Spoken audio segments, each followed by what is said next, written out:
नमस्कार। प्रस्तुत है आज का चिंतन।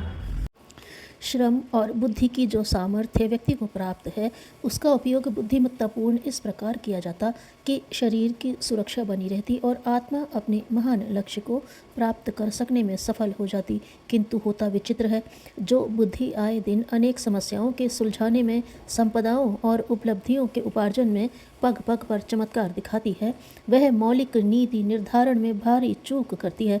सारे का सारा कौशल शारीरिक सुख सुविधाओं के संचय संवर्धन में लग जाता है, यहाँ तक कि अपने आप को पूरी तरह शरीर ही मान लिया जाता है। आत्मा के अस्तित्व एवं लक्ष्य का ध्यान ही नहीं रहता। आत्म कल्याण के लिए कुछ सोचते करते बन ही नहीं पड़ता। बुद्धि का यह एक पक्षीय असंतुलन ही जीवात्मा का सबसे बड़ा दुर्भाग्य है। उसी से छुटकारा पाने के लिए ब्रह्म ज्ञान, आत्मज्ञान, तत्व ज्ञान के विशाल काय कलेवर की संरचना की गई है। बुद्धि को आत्मा का स्वरूप और लक्ष्य समझने का अवसर देना ही उपासना का मूलभूत उद्देश्य है। 24 घंटे मात्र शरीर के लिए ही 100% दौड़ धूप करने वाली भौतिकता में लगी हुई बुद्धि को कुछ समय उस भगदड़ से विश्राम देकर आत्मा की स्थिति और आवश्यकता समझने के लिए सहमत किया जाता है। उस अति महत्वपूर्ण पक्ष की उपेक्षा न करना, उस संदर्भ में भी कुछ करने के लिए बुद्धि पर दबाव दिया जाना उपासना का तात्विक उद्देश्य है। मन को तदनुसार कल्पनाएं और बुद्धि को तद विषयक धारणाएं करने के लिए उपासना पद्धति के आधार पर प्रशिक्षित किया जाता है। यह सांसारिक जीवन के सबसे बड़े और सबसे महत्वपूर्ण कामों में से यह एक है। मोटी समझ से तो उसकी तात्कालिक उपयोगिता प्रतीत नहीं होती और उस कोई आकर्षण न होने से मन भी नहीं लगता, पर विवेक दृष्टि से देखने पर जब उस कार्य की महत्ता समझ आ जाती है, तब प्रतीत होता है कि यह इतना लाभदायक, उत्पादक, आकर्षक और महत्वपूर्ण कार्य है जिसकी तुलना संसार के अन्य किसी कार्य से हो नहीं सकती। शरीर को सुख साधन मिलते रहें, उसे पद और यश का लाभ मिला सो सही, पर शरीर ही तो सब कुछ नहीं है। आत्मा तो उससे भिन्न है। आत्मा की उपेक्षित स्थिति में पड़े रहने की दयनीय स्थिति ही बनी रही तो यह तो ऐसा ही हुआ जैसा मालिक को भूखा रखकर मोटर की साज सज्जा में ही सारा समय, धन और मनोयोग लगा दिया जाए। इस भूल का दुष्परिणाम आज तो पता नहीं चलता, पर तब समझ में आता है जब जीवन संपदा छिन जाती है। भगवान के दरबार में उपस्थित होकर यह जवाब देना पड़ता है कि इस सुरदुर्लभ उपहार को जिन 2 प्रयोजनों के लिए दिया गया, वे पूरे किए गए या नहीं। यदि नहीं तो इसका दंड एक ही हो सकता है कि फिर भविष्य में वह उत्तरदायित्वपूर्ण अवसर न दिया जाए और पहले की ही तरह तुच्छ योनियों के लंबे चक्र में भटकने दिया जाए। मनुष्यों में से अनेक को इस लंबी दुर्गति में फंसना पड़ता है और अपनी भूल पर पश्चाताप करना पड़ता है कि यदि समय रहते आंख खुली होती तो कृमि कीटकों का सा पेट और प्रजनन के लिए समर्पित जीवन जीने की भूल न की गई होती। शरीर के अतिरिक्त आत्मा भी जीवन का एक पक्ष है और उसकी भी कुछ आवश्यकताएं हैं, जिस पर गंभीरतापूर्वक विचार करने के लिए जो समय निकाला जाता है, प्रयत्न किया जाता है, उसी को उपासना प्रक्रिया कहते हैं। आत्मा का स्वार्थ ही वास्तविक यथार्थ है, उसी को परमार्थ कहते हैं। परमार्थ का चिंतन, उसके लिए बुद्धि का उद्बोधन, प्रशिक्षण जिन क्षणों में किया जाता है, वस्तुतः वे ही सौभाग्य भरे और सराहनीय क्षण हैं। यदि इस दृष्टिकोण का उदय हो सके तो उपासना को नित्य कर्मों से सबसे अधिक आवश्यक अनिवार्य स्तर का कार्य माना जाएगा।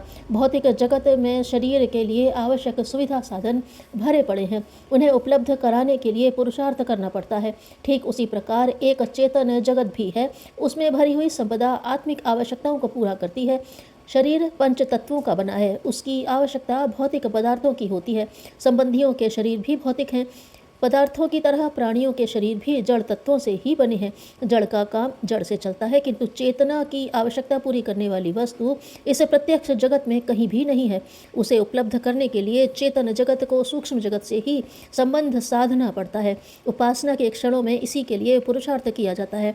प्रत्यक्ष जगत में जड़ पदार्थ भरा पड़ा है। इसमें एक भाग वह है जो स्पष्ट दृष्टिगोचर होता है, दूसरा वह जो बिजली, विकिरण, ईश्वर, ऊर्जा, तरंग आदि के रूप में अदृश्य रूप में विद्यमान है। परोक्ष जगत में चेतना का महासमुद्र भरा पड़ा है। उसमें प्रवेश कर सके, डुबकी मारकर रत्न राशि खोज सकना संभव हो सके तो उससे इतनी विभूतियों का संचय किया जा सकता है जिसकी तुलना में जड़ जगत की संपदाएं नितांत तुच्छ ठहरती हैं। महामानवों और आत्मबल संपन्न महात्माओं का आंतरिक वैभव इतना बढ़ा चढ़ा होता है कि वे अपनी नाव पार लगाने के साथ साथ असंख्यों को अपने प्रकाश एवं सहयोग से पार करते हैं।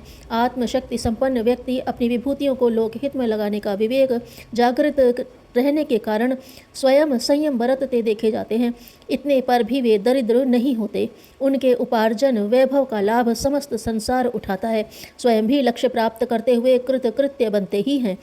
सूक्ष्म जगत ब्राह्मी चेतना से भरा हुआ है। जिस प्रकार पदार्थ का आकार, भार और गुण होता है, उसी प्रकार विश्वव्यापी ब्रह्म चेतना में सत, चित्त और आनंद का भंडार भरा पड़ा है। जीव का साधारणतया ब्रह्म के साथ इतना ही संबंध रहता है कि किए हुए कर्मों की प्रतिक्रिया सुख और दुख के रूप में प्राप्त होती रहे, उत्पादन, अभिवर्धन और परिवर्तन का क्रम चलता रहे।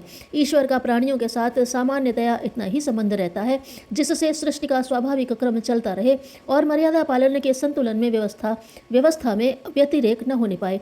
इसके अतिरिक्त अधिक गहरा संबंध बनाना हो तो उसके लिए कुछ विशेष प्रयत्न, पुरुषार्थ करने पड़ते हैं। उपासना को इसी स्तर की चेष्टा कह सकते हैं। सरकार के साथ प्रत्येक प्रजाजन राष्ट्रीय कर्तव्यों की सूत्र श्रृंखला में बंधा है, पर जब सरकार के कामों में उसके अभीष्ट प्रयोजनों में अधिक सहयोग दिया जाता है तो शासन की ओर से भी अधिक सहयोग, अनुदान एवं पुरस्कार मिलता है। इसी प्रकार ब्रह्म तत्व के साथ सघनता स्थापित कर लेने पर उस क्षेत्र में भरी पड़ी उन मंगलमयी विभूतियों का लाभ मिलता है जिन्हें व्यक्ति में देवत्व के उदय के रूप में देखा जा सकता है। व्यक्ति आत्मशक्ति संपन्न बनकर ही अपनी विभूतियों को लोकहित में समर्पित कर सकता है। स्वर्गीय परिस्थितियां बनाने के लिए विशेष पुरुषार्थ करना चाहिए। यही वास्तविक स्वार्थ है। जो सच्चाई के मार्ग पर चलता है वह भटकता नहीं।